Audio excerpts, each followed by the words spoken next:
দিল্লির আকাশে তখন লালচে আলো, সূর্যটা যেন ঢলে পড়ছে রাজপথের পশ্চিম দিগন্তে। এমন মুহূর্তে শহরটা যতটা চুপচাপ, ঠিক ততটাই সরব দেশের রাজনীতি। কারণ বাতাসে ভাসছে এক প্রশ্ন, মোদি কি বিদায় নিচ্ছেন? দশকের পর দশক ধরে বিজেপি ও ভারতীয় রাজনীতির নিয়ন্ত্রণে থাকা এই ব্যক্তিত্ব হঠাৎ করেই কেন কেন্দ্রে নয়, আলোচনার প্রান্তে? কে বা কি তৈরি করছে এই বিদায়ের সুর? আরএসএস সদর দপ্তরের দিকে যাত্রা যেন ইতিহাসের পৃষ্ঠায় নতুন এক অধ্যায়ের সূচনা।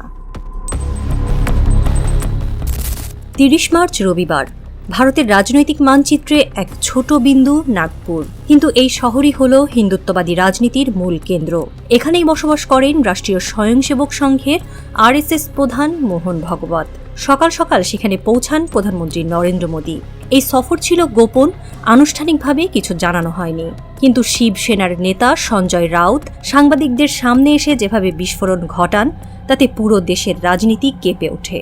তিনি বলেন, মোদী মোহন ভাগবতকে টাটা বলে এসেছেন, সেপ্টেম্বরে পদত্যাগ করবেন, উত্তরসূরি ঠিক হয়ে গেছে। এই একটি মন্তব্যেই যেন শুরু হয় ঝড়। মোদী কি সত্যিই বিদায়ের প্রস্তুতি নিচ্ছেন?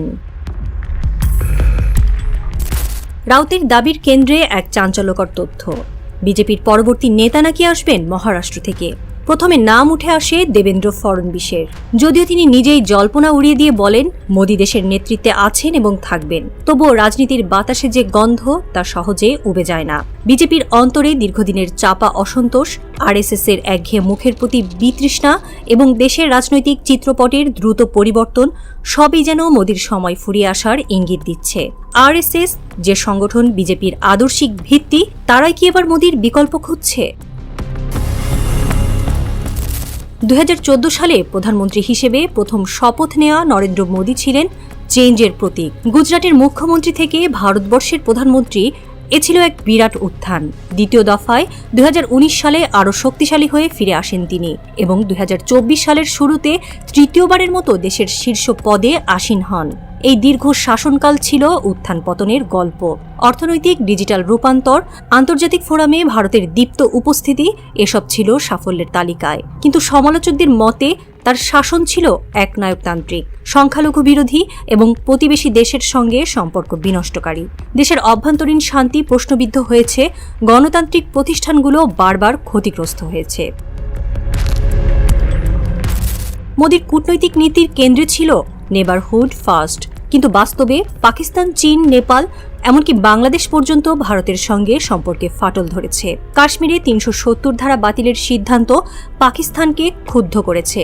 লাদাখ সীমান্তে চীনের আগ্রাসন মোদীর নেতৃত্বের সীমাবদ্ধতা স্পষ্ট করেছে। নেপালের সঙ্গে মানচিত্র বিতর্ক, বাংলাদেশের সঙ্গে শীর্ষ নেতাদের দূরত্ব, এসব কিছুই মোদীর সরকারের বিচ্ছিন্ন কূটনীতির প্রতিফলন। এই টানাপোড়েন শুধুই সীমান্ত নয়, এটি ভারতের আন্তর্জাতিক ভাবমূর্তিতেও প্রভাব ফেলেছে। বিজেপি সবসময়ই মোদীর ছায়াতেই থেকেছে, কিন্তু সেই ছায়া এত দীর্ঘ যে তাতে অনেক নেতার অস্তিত্ব চাপা পড়েছে। কেন্দ্রীভূত সিদ্ধান্ত, একক নেতৃত্ব এবং দলের ওপর আরএসএস এর নির্ভরতা, সব মিলিয়ে বিজেপির ভেতরেই বিরক্তির জন্ম দিয়েছে। যদিও প্রকাশ্যে কেউ কিছু বলেননি, কিন্তু রাউতের বক্তব্যে সেই চাপ ফেটে বেরিয়েছে। এখন প্রশ্ন, মোদী যদি সত্যিই বিদায় নেন, তাহলে কে আসবে সামনে? বিজেপির রাজনীতি কি আবার দলীয় চেতনার পথে ফিরবে, নাকি মোদীর উত্তরসূরি হবেন একই ঘরানার কেউ? মোদীর নাগপুর সফর আরএসএস এর প্রধান কার্যালয় হলেও সংগঠনটি এ নিয়ে মুখ খোলেনি। এই নীরবতাই যেন সবচেয়ে জোরালো বার্তা। রাজনৈতিক বিশ্লেষকদের মতে আরএসএস চাইছে নতুন নেতৃত্ব, যারা হিন্দুত্বের মূলে ফিরে যাবে, কিন্তু মোদীর মতো ব্যক্তিকেন্দ্রিক হবেন না। তারা চাইছেন দল চলুক সংঘের আদর্শে, ব্যক্তির ইচ্ছায় নয়। রাত বাড়ছে দিল্লির রাজপথে। লালকেল্লা, সংসদ ভবন, সাউথ ব্লক, সব জায়গায় যেন বাতাস ভারী। অফিস ফাঁকা, কিন্তু ফাইলের পৃষ্ঠা উল্টে যায় মোদীর সম্ভাব্য বিদায় নিয়ে। তিনি কি নিজেই রাজনীতি থেকে অবসর নেবেন, নাকি চাপের মুখে সরে যাবেন? মহারাষ্ট্র থেকে নতুন নেতা কি তার ছায়া মুছে দিতে পারবে? ভারত কি মোদীর পরের ভারতের জন্য প্রস্তুত? এই প্রশ্নগুলোর উত্তর হয়তো মিলবে আগামী কয়েক মাসে। আকাশ কালো হয়ে এসেছে। দিল্লির রাজপথে মোদীর কনভয় নেই আজ, কিন্তু মানুষের চোখ এখনো খুঁজছে সেই চেনা মুখ, যিনি একসময় বলেছিলেন আচ্ছে দিন আয়েঙ্গে। সময় বদলাচ্ছে, ইতিহাসের পাতায় হয়তো মোদির নাম থাকবে একজন ডিভাইড অ্যান্ড রুল পলিসির নেতা হিসেবে। কিন্তু মোদির শেষ অধ্যায় কি আসছে সেপ্টেম্বরেই, নাকি আরও অসহনীয় সূর্যোদয় অপেক্ষা করছে?